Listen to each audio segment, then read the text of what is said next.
Hello, welcome again in a course professional practice. Last time हमने ACM, IEEE और professional practice क्या होता है वो सारी चीज़ें डिस्कस की थी। आई होपफुली कि आप लोगों ने उसको गो थ्रू किया होगा। तो आज हमारा जो टॉपिक है वो है इंटेलेक्चुअल प्रॉपर्टी का।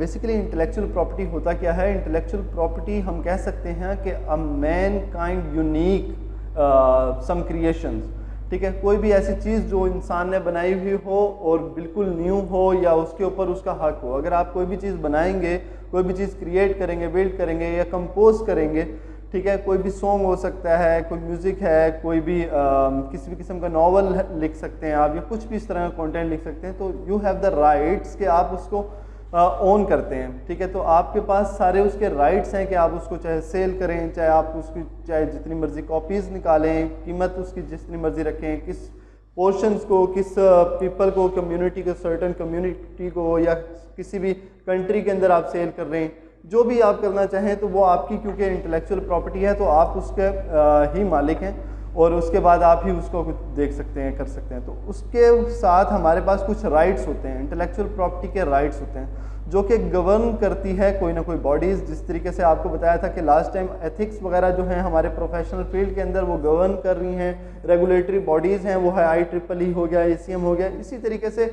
इंटेलेक्चुअल प्रॉपर्टी को जो देखती है, गवर्न करती है, ऑर्गेनाइज करती है, उसका वो है WIPO, world intellectual property organisations, ठीक है। ये 1967 के अंदर इस ऑर्गेनाइज्ड हुई थी और जो इसका हेड ऑफिस है वो जेनेवा में, स्विट्ज़रलैंड में है, ठीक है। और इसके बाद इसका मेन पर्पस यही है कि आपके जो इंटेलेक्चुअल प्रॉपर्टी है उसके राइट्स को देखना, उनके राइट्स को यकीनी बनाना और उनको इम्प्लीमेंट करवाना। क्योंकि अब देखिए, आप खुद सोचिए, अगर कोई एक शख्स है जिसने मेहनत करके कोई भी चीज़ न्यू क्रिएट की है, तो ये उसी का राइट है कि वो उसको सेल करे, उससे फ़ायदा उठा सके, उसको चीज़ों को देख सके। तो 4 किस्म के जो 4 टाइप्स हैं, जो मेन एरिया हैं जो इंटेलेक्चुअल प्रॉपर्टी देख रही है, वो हमारे पास है कॉपीराइट्स हो गया, ट्रेडमार्क हो गया, उसके बाद डिज़ाइनिंग की जो प्रॉपर्टी है उसको ओन करना, और जो पेटेंट्स हैं वो बड़ा अहम है। पेटेंट्स, ट्रेडमार्क, पेटेंट्स और कॉपीराइट्स को बहुत ज़्यादा जो है डिस्कस किया जाता है और इसके बारे में ही ख्याल रखा जाता है। तो कॉपीराइट्स बेसिकली क्या होते हैं और किन चीज़ों को कवर करते हैं? कॉपीराइट्स के अंदर हमारे पास, अगर हम कोई भी जैसे मूवीज़ बना रहे हैं, कोई नॉवल लिखा है, कुछ भी कंटेंट लिखने वाला है, तो इस तरह की जो चीज़ें हैं हमारे पास सॉरी, तो वो हमारे कॉपीराइट्स के अंदर है, ठीक है। और इसी के साथ जो हमारा ट्रेडमार्क है, ट्रेडमार्क के अंदर हमारे पास कोई भी वर्ड आ सकता है, कोई भी फ्रेज़ है, सिंबल हो सकता है, राइट।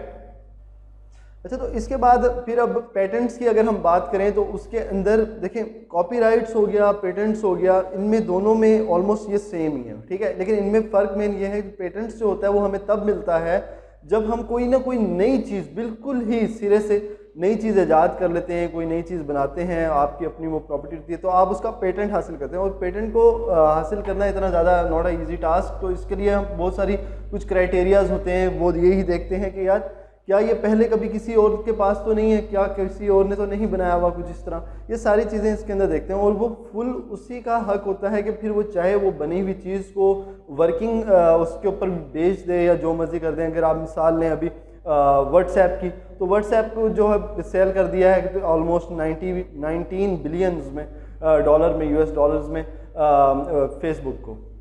तो एक बड़ी अचीवमेंट थी, मतलब कि बड़ी अच्छी खासी हाई लेवल अमाउंट की जो बिड थी वो उसमें ये हुई है। तो ये उसी को फ़ायदा हुआ है जो ऑनर जिसने तख्लीक किया, एक मैसेंजर सा बना दिया व्हाट्सएप का और उसने बाद में सेल कर दिया। अच्छा, तो अब देख लेते हैं कुछ स्लाइड्स पे जो आपकी बुक्स में लिखा हुआ है। तो इसके अंदर हमारे पास इंट्रोडक्शन की अगर हम बात करें तो सारी चीज़ें जो हैं वो ऑलमोस्ट मैं आपको डिस्कस कर चुका हूँ। गो थ्रू आप लोग इसको भी मज़ीद पढ़िएगा तो इंशाल्लाह समझ आ जाएगी आपको कि multimedia productions combines together elements of the text, images, sound, video, animations, ये जो भी चीज़ें बातें हमने अभी की हैं कि सारी ये चीज़ें जो हैं इसके अंदर बनाई जो जाती हैं वो हमारी इंटेलेक्चुअल प्रॉपर्टी के अंदर आती है। उसके बाद इंटेलेक्चुअल प्रॉपर्टी की डेफिनेशन वही a unique product of the mind और ह्यूमन इंटेलेक्ट। फॉर एग्जांपल इसके अंदर म्यूजिक हो सकता है, मूवीज़ की बात करें, बुक की बात करें, कोई भी सॉफ्टवेयर आप लोगों ने डिज़ाइन किया है, पेंटिंग है, वर्ड है, व्हाटसोएवर जो भी चीज़ आप लोगों ने तख्लीक की है उसके अंदर इंटेलेक्चुअल प्रॉपर्टी है और आपका राइट है वो। उसके बाद हमारे पास एक क्वेश्चन आ जाता है यही कि हाँ जी क्या है कि आपकी बनाई हुई जो चीज़ है, आपका इंटेलेक्चुअल जो प्रॉपर्टी है वो आप लोगों के क्या राइट्स हैं। तो वो राइट्स हमारे हम डिस्कस कर चुके हैं, कौन सी बॉडी है, WIPO, ठीक है, और 1967 में हुआ वो, ऑर्गेनाइज हुआ। उसके बाद वो रेगुलेट करती है इसको। कॉपीराइट्स की बात करें तो कॉपीराइट्स के अंदर हमारे पास आ जाता है कोई भी आर्टिस्टिक वर्क जो है वो हमारा कॉपीराइट्स में आ जाता है। कोई नॉवल लिखा है, बुक है, ड्रामा है, मूवी है, तो ये हमारे उसके पास कॉपीराइट्स आ जाते हैं। उसी की मर्जी, अब देखिए अगर कोई मूवी या कोई सॉन्ग बन रहा है या कोई भी इस तरह की चीज़ बन रही है तो उसके पास कॉपीराइट्स है कि वो किस चैनल के ऊपर उसको सेल करता है। अब फर्ज़ कीजिए आजकल हर कोई अर्तुल बना हुआ है और तुर्किश ड्रामे चल रहे हैं, तो वो हम लोग अपने पास उसको अपने चैनल्स के अंदर ऑन एयर नहीं कर सकते थे अनटिल अनलेस के हम लोग उनकी परमिशन लें। तो वहाँ से उन्होंने PTV ने या जो भी हमारा चैनल है उसको परचेज़ किया, उनसे कॉपीराइट्स लिए, फिर उसके बाद उसको अपनी उर्दू डब में किया और then they only can publish कर सकते हैं या ऑन एयर कर सकते हैं। उसके अलावा कोई भी हमारा चैनल जो है वो नहीं कर सकता। इसी के साथ उसके बाद हमारे पास पेटेंट्स है। पेटेंट्स का जिक्र करके कोई भी ऐसी चीज़ जो न्यू बनाई गई हो वो पेटेंट्स है। अब ऐसा नहीं है कि और एक तो वो न्यू होनी चाहिए, नोवेल होनी चाहिए, और दूसरा वो एक नॉन ऑब्वियस होनी चाहिए। अब ऐसा नहीं है कि कोई भी लड़का खड़ा हो जाए आपकी क्लास में, शहजादा कोई जीनियस तारिक जैसा, वो कहे कि जनाब यार सूरज मशरिक से निकलता है, तो उसके बाद वो कहे कि मुझे इसका पेटेंट दे दो। तो ऐसा नहीं है, क्योंकि एक ऑब्वियस सी चीज़ है कि यस जो sun rises from the east, तो आप लोगों को ये देखना है कि हाँ कुछ ऐसा जो बिल्कुल हटकर हो और बिल्कुल नया हो, तो हमें तभी उसका पेटेंट जो है वो मिलता है। उसके बाद हम लोग बात करें ट्रेडमार्क की, तो ट्रेडमार्क किसी भी कंपनी का लोगो हो सकता है, लोगो हो सकता है, कोई भी कंपनी का ब्रांड का नेम हो सकता है, या कोई भी स्लोगन हो सकता है। जैसे कि अगर मिसाल ले लें आप अपनी कोई भी मोबाइल कंपनी की ले लें या सर्विस प्रोवाइडर जोम की जैसे ले लें, तो उनका एक नाम है जोम, वो उनका ट्रेडमार्क बन चुका है, ठीक है। अब उनका लोगो है गोल सर्कल। अब आप कहीं पर भी सर्कल देखेंगे बना हुआ उस रंग का, उसी तरह का, तो आप लोग पहचान जाते हैं कि हाँ यार ये जोम की एडवर्टाइजमेंट है या जोम की प्रोडक्ट है। उसके अलावा उनका अगर स्लोगन की बात कर दें तो सब कह दो जो है से इट ऑल, या आजकल उनका नया चला है अ न्यू ड्रीम।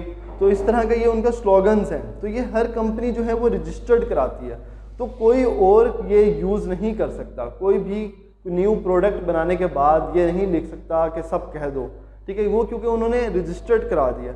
अभी इसी तरीके से कोई भी अपना, अब जोंग वालों ने अगर मेहनत की है या किसी भी कंपनी ने, ऑर्गेनाइजेशन ने मेहनत की है, तो दे हैव टोटली राइट्स के हम उसी को सेल करें और उनका जो प्रॉफिट है, जो भी उससे अर्निंग होनी है, कोई भी चीज़ होनी है, वो उन्हीं को फ़ायदा मिले। ऐसा ना हो कि कोई और कंपनी मिले और उन्हीं की सिम्स उठा ले, कनेक्शन उठा ले, या कुछ भी इस तरह का प्रोडक्ट उनका उठा ले, मोबाइल फ़ोन्स वगैरह उठा लें और अपना नाम लिखकर वो उसको सेल करना शुरू कर दे। ऐसा नहीं हो सकता। उस तरह दूसरे की भी इंटेलेक्चुअल प्रॉपर्टी की जो मेहनत है, जो उनकी मेहनत है, वो उसकी ज़ाया जाएगी। इस वजह से ये सारी चीज़ें रेगुलेटरी बॉडी देखते हैं हम लोग। इस स्लाइड्स पढ़ लेते हैं। कॉपीराइट्स क्या कह रहे हैं कि copyrights protect the expressions of an idea. A copyright gives exclusive right to reproduce, publish और सेल। ये सारी बातें मैं आपको कर चुका हूँ कि कॉपीराइट्स ही जिसके पास होंगे, जिसने कोई चीज़ बनाई होगी, उसी के पास राइट्स होंगे कि वो उसको दोबारा रिप्रोड्यूस कर सके, ठीक है। मूवी का रीमेक बनता है, सॉन्ग का रीमेक बनता है, वो उन्हीं की परमिशन से, उसके पास पहले कॉपीराइट्स हैं। जब तक वो कॉपीराइट्स नहीं देता तब तक आप लोग उसको नहीं बना सकते, नहीं उसको यूज़ कर सकते, ठीक है। इसी तरीके से फ़ोटोग्राफ्स हो गई, कॉपीराइट्स, वो भी कॉपीराइटेड्स हैं। यानी कि फ़ोटोग्राफ अब अगर आप देखें, ये नहीं कि जो हम लोग फ़ोटोज़ लेते हैं, पिक्स लेते हैं, जो एक सीनरीज, जो नेचुरल, जो नेचर की हम चीज़ें, ये फ़ोटो वगैरह आप देखते हैं, पिक्स वगैरह देखते हैं, सीनरीज वगैरह देखते हैं, तो वो भी कॉपीराइट्स होती हैं। वो भी हर बंदा यूज़ नहीं कर सकता। वो भी पेंटिंग जो है बहुत ज़्यादा उसमें सेल होती है। तो उसके बाद जब वो कॉपीराइट्स दे देता है कि हाँ जी अब कोई भी पब्लिश कर सकता है, कुछ भी कर सकता है, उसकी कीमत पूरी हो जाती है, जो व्हाट्सएवर जो भी चीज़ चल रही होती है, तो उसके बाद ही जाकर वो आगे पब्लिश होती है। हर कोई उसको पब्लिश कर सकता है, कॉपीराइट्स उसको मिल जाता है। पेटेंट्स की बात की कि समथिंग न्यू, ठीक है। यहाँ पर आप देखेंगे मस्ट बी नोवेल, मतलब कि नायाब होनी चाहिए, न्यू होनी चाहिए, यूजफुल होनी चाहिए, एंड नॉन ऑब्वियस, यानी कि ऑब्वियस नहीं होनी चाहिए, नॉन ऑब्वियस होनी चाहिए। आमतौर पे जो सिचुएशंस है, यानी कि अमूमन जो काम हो रहा होता है वैसा नहीं, कुछ हटकर, कुछ नया हो। और यहाँ पर एक और है कि मोस्ट पेटेंट एक्सपायर 20 ईयर्स। जो पेटेंट्स की वो है क्या कहते हैं ड्यूरेशन है, वो हमारा जो है मिनिमम जो है वो 20 ईयर्स भी हो सकता है, 10 ईयर्स भी हो सकता है। ये हमारा पेटेंट्स का सिस्टम है। उसके बाद इन्वेंटर में अलाउ अदर्स टू मैन्युफैक्चर और sell their patents invention in exchange for money. मैंने अभी आपको मिसाल दी थी व्हाट्सएप की, तो ये आप लोग जब देखेंगे, इसको पढ़ेंगे तो आप लोगों को और मोर क्लियर हो जाएगा। उसके बाद ट्रेडमार्क की भी वही बात है कि trademark is used to identify a business, product और service. Trademark can be a word, phrase, symbol, कुछ भी हो सकता है। मैंने अभी आपको जोंग की मिसाल दी है, उसमें वर्ड है, फ्रेज है, उसके स्लोगन है, उसका लोगो है, ये सारी चीज़ें इसके अंदर ट्रेडमार्क के अंदर आ जाता है। ये रजिस्टर कर सकते हैं। अच्छा, एक और चीज़ जो आपने अक्सर देखा होगा, किसी भी प्रोडक्ट में, किसी भी कंपनी के नाम के आगे एक छोटा सा सर्कल बना हुआ होता है और उसके अंदर आर लिखा होता है, दैट्स मीन रजिस्टर्ड है, या TM लिखा हुआ होता है, मतलब कि ट्रेडमार्क है ये हमारा। उसके अलावा एक और भी इस तरह की चीज़ें लिखी हुई होती हैं इसमें। उसके बाद ट्रेड सीक्रेट्स है, वो TS लिखा हुआ होता है, ठीक है। और ट्रेड सीक्रेट्स क्या है कि कोई भी कॉन्फिडेंशियल इंफॉर्मेशन जो होती है, फार्मूला हो सकता है, प्रोसेस हो सकता है, कोई भी डिवाइस आपने बनाई हुई है, कोई टेक्नोलॉजी की चीज़ बनाई हुई है, उसके सीक्रेट्स जो हैं उसका जनाबेला प्रॉपर्टी को, उसके राइट्स को प्रिजर्व करने के, महफूज रखने के, सिक्योर रखने के लिए जो राइट्स हैं उसको हम ट्रेड सीक्रेट्स बोलते हैं, ठीक है। और इसी तरीके से ये सारी है। अच्छा हाँ, एक और चीज़ है कि वायलेशन ऑफ इंटेलेक्चुअल प्रॉपर्टी। अब वायलेशंस ऑफ इंटेलेक्चुअल प्रॉपर्टी किस टाइप की हो सकती हैं? तो दो टाइप्स की हैं। एक है इन्फ्रिंजमेंट, और ये हमारी जो होती है वो होती है in case of patents, copyrights. Copyrights को अगर आप छेड़ेंगे, यूज़ करेंगे, उसकी इंटेलेक्चुअल प्रॉपर्टी को यूज़ करेंगे तो वो आपका जनाबेला ये आएगा। और दूसरा है मिस अप्रोप्रिएशन। सेकेंड जो टाइप है वो है मिस अप्रोप्रिएशन, जो हमारा ट्रेड सीक्रेट्स को अगर हम लोग उसकी इंटेलेक्चुअल प्रॉपर्टी को ब्रीच करते हैं, डिस्टर्ब करते हैं, कुछ भी इस तरह का उसमें वायलेशन करते हैं, तो हमारा मिस अप्रोप्रिएशन जो है एक कानून लग जाता है, या एक लॉ है, एक प्रॉपर्टी है, वो लग जाती है। So that is for today. तो इंशाल्लाह नेक्स्ट देखते हैं कि हम लोग क्या करें।